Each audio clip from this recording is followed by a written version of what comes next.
అందరికీ నమస్కారాలు. ఇప్పుడే కేశవ్ గారు వాస్తవాలన్నీ కూడా డాక్యుమెంటరీ ఎవిడెన్స్ సహా వారు ఎక్స్ప్లెయిన్ చేశారు. అదే మరి మాధవ్ గారు డిప్యూటీ సీఎం గారు మాట్లాడబడి చాలా స్పష్టంగా డీటెయిల్స్ అని చెప్పారు. ఇది ప్రజల మనోభావాలకు సంబంధించిన విషయం. ఈరోజు ఒకసారి ఆలోచిస్తే నాకు వెంకటేశ్వర స్వామితో ఒక విధంగా మా ఇంటి కులదైవం. అంతేకాకుండా నేను చిన్నప్పటి నుంచి మా ఊరి నుంచి లేకపోతే మా ఇంటి దగ్గర నుంచి వెంకటేశ్వర స్వామి నామాలు మంగాపురం ద్వారా కనపడుస్తూ ఉంటాయి. అది చూసినప్పుడంతా ఆ భక్తిభావం కానీ ఆయన యొక్క ప్రభావం రీఇన్ఫోర్స్ అవుతూ వచ్చేది. మేము చిన్నప్పుడు బ్రహ్మోత్సవాల సందర్భంలో శనివారం వస్తే ఒక్క పొద్దులుండి మొక్కులు చెల్లించుకున్న తర్వాతనే భోంచేసి సాంప్రదాయ ప్రకారం పెరిగాం. ప్రతి సంవత్సరం పరీక్షలు రాసిన తర్వాత దేవుని దగ్గరికి నడిచిపోయి అక్కడి నుంచి మళ్ళీ నడిచి తిరుపతికి వచ్చేవాళ్ళం. ఈ దారిలో పోయి ఆ దారిలో వచ్చేవాళ్ళం. అలాంటిది ఇటీవల కాలంలో కొన్ని అపచారాలు జరిగే పరిస్థితి వచ్చింది. నేను ముఖ్యమంత్రిగా ఎప్పుడు ఏది కూడా వైలేట్ చేయకుండా ఒక పద్ధతి ప్రకారం వెళుతూ వచ్చాను. 2003లో నా మీద హత్యా ప్రయత్నం జరిగింది. అది సాక్షాత్తు అలిపిరిలో. ఆ రోజు నేను ఒక పవిత్రమైన కార్యక్రమానికి శ్రీకారం చుట్టాను. అది ప్రాణదానం, కార్పస్ అభివృద్ధి చేయడానికి.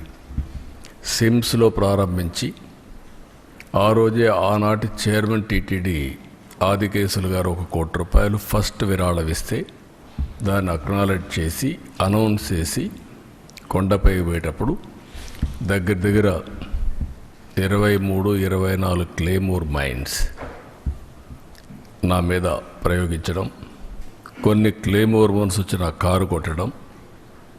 ఆ రోజు కూడా ఒక పవిత్రమైన రోజు అది. ఎందుకంటే బ్రహ్మోత్సవ సందర్భంగా ప్రభుత్వ లాంఛనాలు దేవునికి ఇచ్చే సందర్భం. అక్కడి నుంచి మామూలుగా అయితే బతికే సమస్య లేదు. అది నాకు పునర్జన్మ.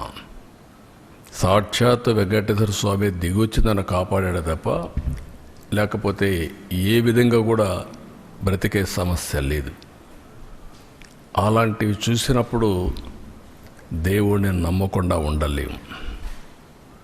ఒకప్పుడు ఇదే అసెంబ్లీలో 2 కొండలు 7 కొండలు కాదంటే మేము అనునిత్యం 7 కొండలవాడ వెంకటరమణ గోవిందా గోవిందా అంటూ నడుచుకుంటూ వెళ్ళేవాళ్ళం. ఆ విషయం జ్ఞాపకం చేశాను. ఇది భక్తుల మనోభావాలు.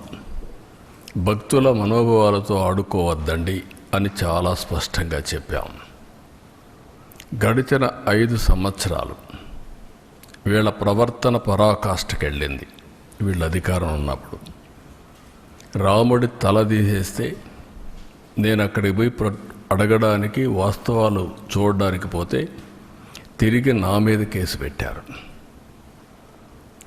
అంతర్వేదిలో రథం తగలబడిపోతే అడిగితే కంతిరీగలు కాల్చాయి, అంతేగాని ఎవరికి సంబంధం లేదని. ఆంజనేయుడి తోక కట్ చేసి పగలు కొడితే అడిగితే ఆ రోజున్న పాలకుల యొక్క గర్వం చూస్తే బొమ్మే కదా ఏమైపోతుంది, మళ్ళీ ఇంకో బొమ్మ పెట్టుకోండి అని మాట్లాడారు. అదే మరి ఇవన్నీ జరుగుతూ ఉంటే చర్యలు తీసుకోకుండా తిరిగి మా పార్టీలపైనే బ్లేమ్ చేయడం మొదలుపెట్టారు. మేమే చేసి మేమే ఎన్ని బయట పెడుతున్న పరిస్థితికి వచ్చారు. తిరుమల ఈరోజు ఏదైతే చెప్పారో ఈరోజు వచ్చింది కాదు. 2022లో వీళ్ళు పంపించిన రిపోర్ట్ ప్రకారం TFTRI చాలా స్పష్టంగా కల్తీ జరుగుతుందని చెప్పారు.